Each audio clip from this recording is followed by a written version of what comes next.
Donald Trump's presidency began with a flurry of activity. He wasted no time in signing a series of executive orders. These orders aimed to fulfill his campaign promises. One of the first targeted Obamacare. Trump sought to dismantle his predecessor's signature healthcare law. Another order focused on immigration. It restricted travel from several Muslim-majority countries.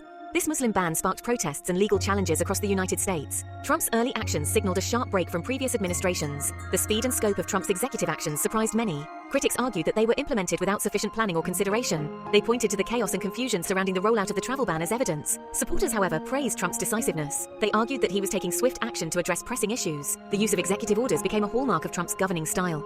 Trump's early press conferences were also notable for their combative tone. He frequently clashed with reporters. He accused the media of bias and spreading fake news. His confrontational approach further heightened tensions between the White House and the press. These tensions would continue throughout his presidency. Trump's relationship with the media was just one example of his unconventional approach to politics.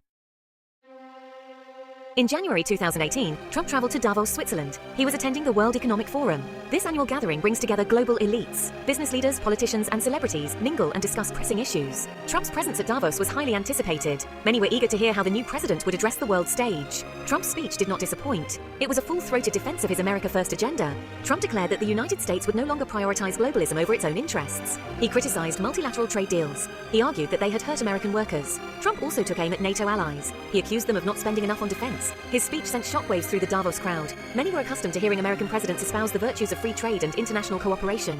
Trump's nationalist rhetoric marked a clear departure from this tradition.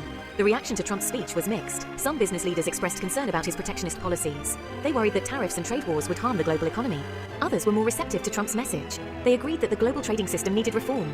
Trump's speech signaled a shift in the global order. The United States, long a champion of multilateralism, was now embracing a more unilateralist approach. Trump's America First foreign policy had a profound impact on international relations. His approach was characterized by skepticism towards traditional alliances and a willingness to confront rivals. Trump's relationship with NATO was particularly strained. He repeatedly questioned the value of the alliance. He also criticized NATO members for not meeting their defense spending commitments. His rhetoric alarmed many European leaders. Trump's approach to trade was also disruptive. He imposed tariffs on goods from China, Mexico, and the European Union. These tariffs were intended to protect American jobs. However, they also led to retaliatory tariffs from other countries. This tit-for-tat escalation of tariffs raised concerns about a global trade war. Trump's trade policies had a significant impact on the global economy. Trump's relationship with Russia was also a source of controversy. He spoke warmly of Russian President Vladimir Putin. He also downplayed Russian interference in the 2016 US presidential election. Trump's stance on Russia put him at odds with many in the US intelligence community. It also strained relations with European allies. Trump's foreign policy was often unpredictable. He relied on his own instincts rather than the advice of experts. This approach led to both successes and failures. Section 4. America First on the World Stage.